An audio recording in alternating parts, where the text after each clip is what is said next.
jalanku.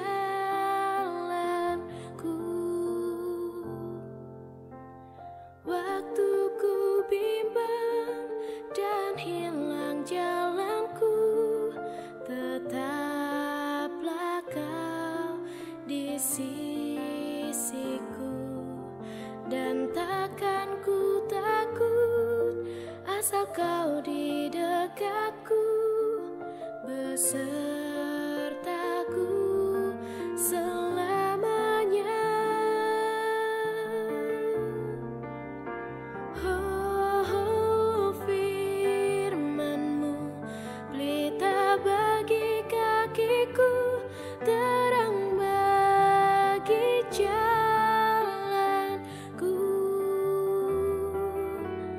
Firman-Mu pelita bagi kakiku, terang bagi jalanku.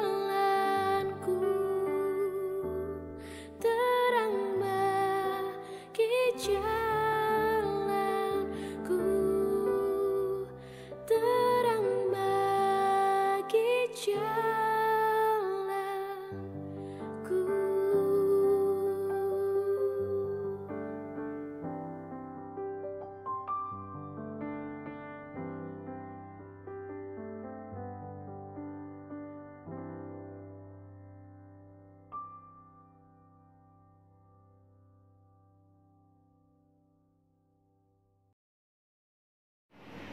Halo, selamat malam rekan-rekan pemuda Philadelphia. Kita bertemu kembali di dalam ibadah online.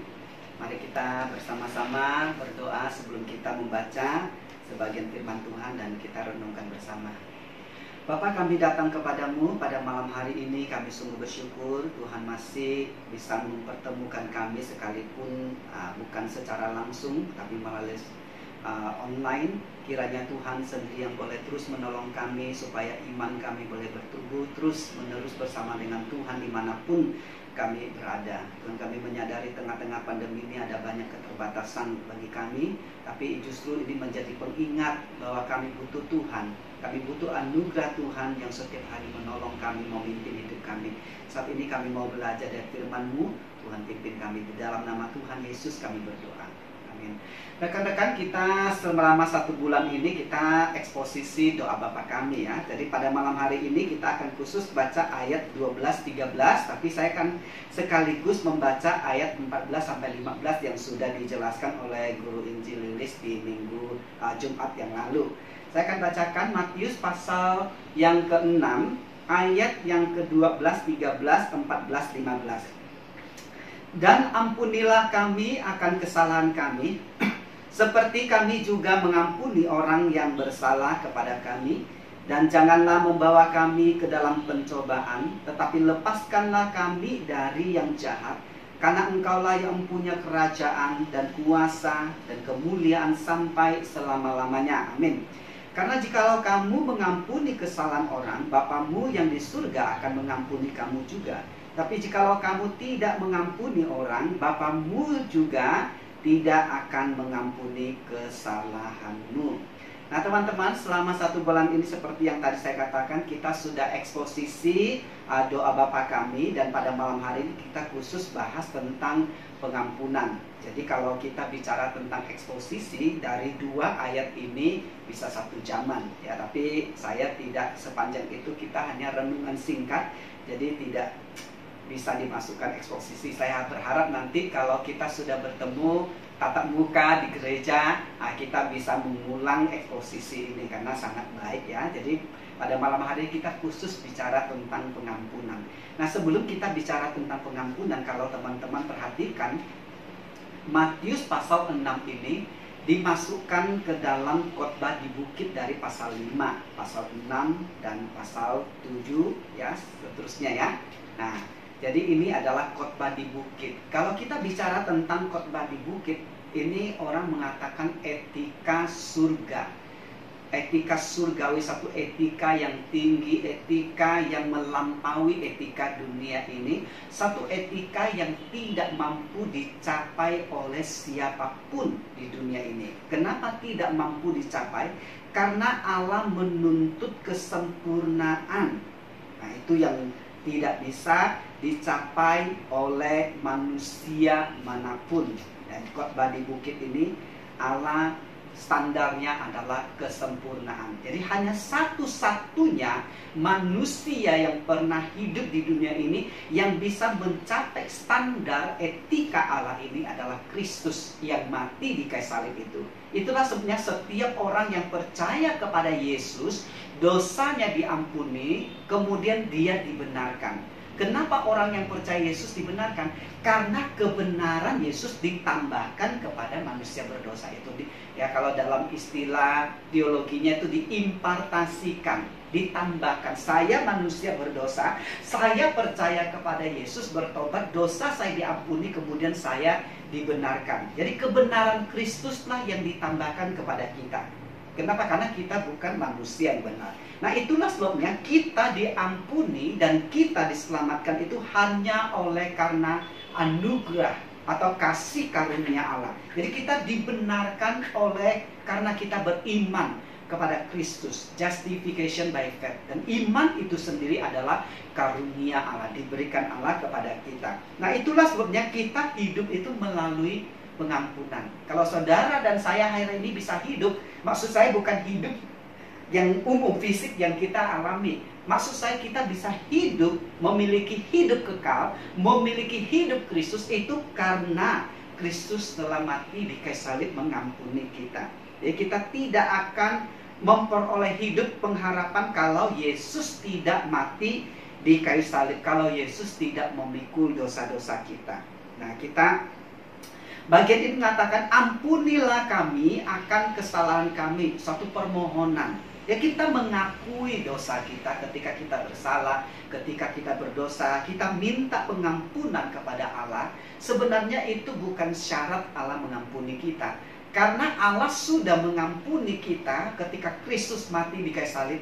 Sebelum kita lahir, bukan?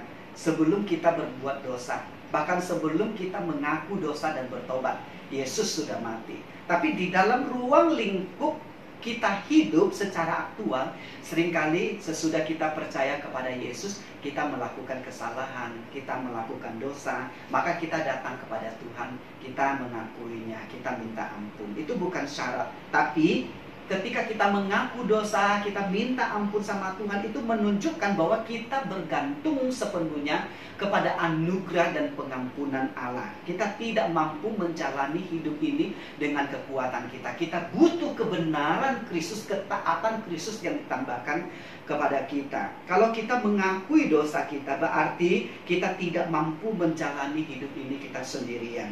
Bahwa kita membutuhkan anugerah setiap hari sepanjang hidup kita. Nah, itulah sebabnya sangat jelas di sini mengatakan, ampunilah kami seperti apa? Seperti kami mengampuni orang yang bersalah kepada kami. Jadi bagian inilah yang saya ingin bahas lebih dalam, yaitu kewajiban kita untuk mengampuni. Nah, teman-teman, kita yang sudah percaya kepada Yesus, kita wajib mengampuni siapapun yang pernah bersalah, berdosa kepada kita. Saya berikan ada 4 ayat tentang pengampunan. Ya, suatu perintah. Ini perintah Allah mengenai responsibility kita, tanggung jawab kita untuk mengampuni.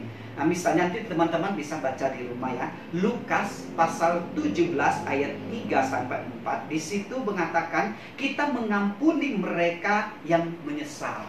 Mengampuni mereka yang datang minta maaf. Karena mereka sadar. Berapa kali? Petrus bertanya ya. Yesus mengatakan 7 kali 7 kali. Berarti tidak terbatas. Seberapa kali pun orang itu datang mengatakan, aduh maaf saya telah salah. Kita ampuni. Nah, ini bagian ini konteksnya adalah orang itu menyesal.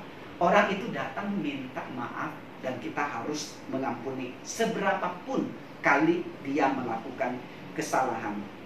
Kemudian Markus pasal 11 ayat 25.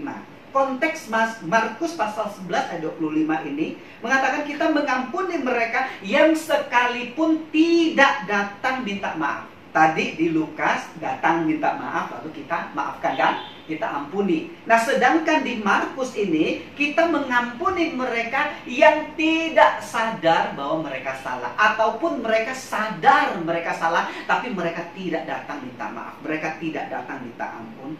Dan kita sebagai orang Kristen harus mengampuni orang itu. Jadi jelas ya. Jadi bukan hanya tunggu orang datang minta maaf lalu kita ampuni. Kalau dia nggak datang minta maaf, sorry ya, saya tidak akan mengampuni dia, saya tidak akan memaafkan dia kecuali dia datang berlutut di hadapan saya. Mohon. Seringkali dunia punya prinsip seperti itu ya. Jadi prinsip Alkitab beda sekali. Sekalipun orang itu tidak datang, sadar atau tidak sadar dia melakukan kesalahan, dia tidak datang untuk meminta maaf kepada kita, kita tetap harus mengampuni, memaafkan orang itu. Kemudian Kolose pasal 3 ayat 13, konteks di situ adalah mengampuni mereka yang membenci atau menyimpan dendam terhadap kita. Mungkin suatu saat kita melakukan kesalahan, lalu kita sadar, lalu kita minta maaf, tapi orang itu masih benci kita, masih dendam terhadap kita. Ataupun kita tidak melakukan kesalahan, tapi mungkin karena dia tidak senang dengan kita, atau kita dekat dengan orang lain lalu dia benci kepada kita. Apapun alasannya, konteksnya adalah kalau ada orang membenci kita, kemudian mendendam terhadap kita, Alkitab mengatakan kita tidak boleh balas dendam, tapi kita harus mendoakan mereka. Ini luar biasa ya. Tuhan Yesus mengajarkan doakanlah musuhmu ya. Kemudian Efesus pasal 4 ayat 31 dan 32. Di situ mengatakan kita harus saling mengampuni. Ini konteks hidup saudara-saudari seiman di dalam Kristus. Kita harus saling mengampuni. Supaya apa? Supaya terjadi keharmonisan. Ada kasih persaudaraan di dalam komunitas. Teman-teman, kita ingat, kita adalah komunitas Kristen. Kita bukan komunitas umum. Karena kita adalah komunitas Kristen, maka kita adalah sesama anggota tubuh Kristus, kata Paulus. Kristus adalah kepalanya. Dialah yang memimpin, sedangkan kita adalah anggotanya. Kita diumpamakan sebagai tangan, jari, kaki, mata, telinga. Jadi saling memerlukan satu dengan yang lain. Tidak mungkin suatu kali tangan ini, tangan kanan saya, kemudian pukul tangan kiri saya, lalu tangan kiri saya bilang saya mau balasin dan saya pukul balik supaya sama-sama sakit. Nggak ada ya. Orang gila itu main-main kayak begitu. Tapi kalau orang normal enggak. Kenapa? Karena ini saling melengkapi. Bayangkan satu tangan aja kalau terluka, tangan yang lain cepat-cepat menutup lukanya untuk cepat menolong. Demikian juga kita harus saling mengampuni supaya ada keharmonisan. Nah, bagaimana kalau kita tidak mengampuni? Apa sih akibatnya? Ada ancaman, ada bahaya, ada peringatan yang keras kalau tidak memberi pengampunan. Saya kasih 3 ayat. Yang pertama adalah Matius pasal 6 ayat 14-15 tadi. Ya, tadi saya sudah bacakan. Karena jikalau kamu mengampuni kesalahan orang, Bapa di surga akan mengampuni. Tetapi kalau kamu tidak mengampuni orang, Bapa di surga juga tidak akan mengampuni. Berarti dosa dan kesalahan tidak diampuni oleh Allah kalau tidak mengampuni. Kemudian 1 Yohanes pasal 3 ayat 15. Orang yang tidak mengampuni orang, tidak mau mengampuni orang, dikatakan orang itu tidak memiliki kehidupan kekal. Kalau orang tidak memiliki kehidupan kekal, saya bisa ngerti, pasti tidak masuk surga, masuk neraka. Kemudian yang ketiga, Yesaya pasal 59 ayat 2. Kalau orang tidak mengampuni sesamanya, artinya dia terpisah dengan Allah.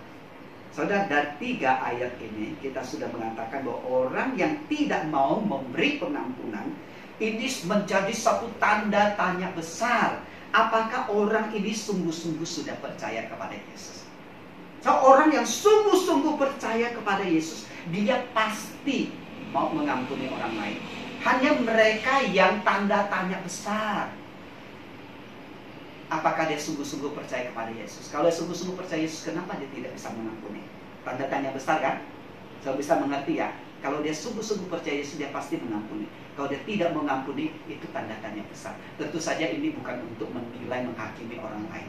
Ini menjadi peringatan untuk diri kita. Kalau saya tidak mengampuni, coba periksa hati teman saudara, teman-teman sekalian. Apakah saya ini sungguh-sungguh percaya Yesus? Kalau saya sungguh-sungguh percaya Yesus, kenapa saya tidak bisa mengampuni? Nah, ini untuk mengevaluasi diri sendiri, bukan untuk menilai orang lain. Seorang yang sungguh-sungguh mengalami pengampunan Allah, dia pasti mau memberi pengampunan kepada orang lain. Kenapa? Karena Allah sudah mengampuni kita dengan murah hati, bukan? Allah sudah mengampuni dosa kita yang begitu besar. Demikian juga kita harus dengan murah hati memberikan pengampunan kepada mereka yang dosanya sedikit dan begitu kecil. So, Tuhan sudah mengampuni kita begitu murah hati. Dosa begitu besar, kita begitu bejat, tapi kita tidak mau mengampuni orang lain. Itulah sebenarnya suatu kali Yesus memberikan perumpamaan seperti ini. Dia mengatakan ada seorang hamba mempunyai hutang kepada rajanya. Besar sekali. Berapa jumlahnya? Yaitu 10.000 talenta. Itu besar sekali. 1 talenta itu sama dengan 10 dinar. Jadi dia berhutang 10.000 talenta. Dia tidak mampu. Kemudian dia ditangkap. Kemudian diperhadapkan kepada raja. Raja bertanya, kenapa kamu tidak bayar hutang? Lalu dia berlutut memohon kepada raja-raja, tolonglah berikan saya waktu sedikit lagi, nanti saya akan melunasi hutangnya. Dia memohon-mohon, kemudian hati raja itu berbelas kasihan kepadanya. Kemudian raja mengatakan, oke lah, saya hapus hutangmu. Sekarang kamu sudah tidak hutang. Ketika orang yang berhutang 10.000 talenta ini keluar dan ketemu temannya, temannya itu hutang dengan dia itu 100 dinar. Perbedaannya yang begitu jauh. Dia hutang kepada raja 10.000 talenta itu sama dengan 100 juta dinar. Sedangkan temannya hanya hutang dia 100 dinar. Berarti perbedaannya itu adalah 1 juta kali lipat. 100 juta dengan 100 dinar. Berarti 1 juta kali lipat. Bayangkan, hutangnya yang begitu banyak 1 juta kali lipat dihapus oleh raja. Sedangkan ketika dia keluar, dia ketemu temannya yang 100 dinar yang begitu kecil, dia tidak mau memaafkan temannya. Dia tidak mau melepaskan temannya. Padahal temannya juga sudah berlutut memohon, tolong berikan saya berapa hari nanti saya akan lunasi. Seperti dia ngomong kepada raja. Lalu dia tidak mau, dia menyerahkannya kepada Albojo, dipukullah temannya. Kemudian orang melihat, kemudian kasih tahu raja. Lalu raja memanggil orang yang berhutang 10.000 talenta ini. Kemudian dia ditangkap, dimasukkan ke dalam penjara, kemudian dia dipukul juga. Ini satu peringatan keras bagi kita yang tidak mau mengampuni orang lain. Apakah kita sudah sungguh-sungguh mengalami kasih Tuhan? Apakah kita sudah sungguh-sungguh mengalami pengampunan Tuhan? Apakah kita sudah sungguh-sungguh percaya kepada Yesus? Sekali lagi, orang yang sungguh-sungguh percaya kepada Yesus, dia pasti mau mengampuni orang lain. Satu pertanyaan, kalau Tuhan begitu besar hatinya, murah hati, menghapus semua hutang dosa saya begitu banyak, kenapa saya tidak mau mengampuni mereka yang hanya berhutang berdosa kecil kepada saya? Biarlah ini menjadi renungan buat kita bersama. Mari kita berdoa. Bapa, kami datang kepadamu. Kami menyadari bahwa di dalam relasi kami sehari-hari, baik dengan orang-orang percaya maupun dengan orang-orang yang tidak percaya, seringkali kami melakukan kesalahan atau orang lain melakukan kesalahan kami, sehingga kami harus meminta maaf ataupun mengampuni orang lain. So, ini relasi yang real yang kami hadapi. Itulah sebabnya firman Tuhan mengajarkan kami supaya kami mau belajar mengampuni orang lain, mau memaafkan kesalahan orang lain yang begitu kecil kalau dibandingkan Tuhan mengampuni dosa kami yang begitu besar. Tuhan, tolonglah kami. Biarlah kami menunjukkan bahwa kami adalah orang-orang yang sudah sungguh-sungguh mengalami kasih pengampunan Tuhan, sungguh-sungguh mengalami namanya anugerah Tuhan. Terima kasih. Kau tolonglah kami, mampukan kami untuk hidup di tengah-tengah dunia ini, baik ketika kami berelasi dengan saudara seiman maupun dengan mereka yang belum percaya. Hanya di dalam nama Tuhan Yesus kami berdoa.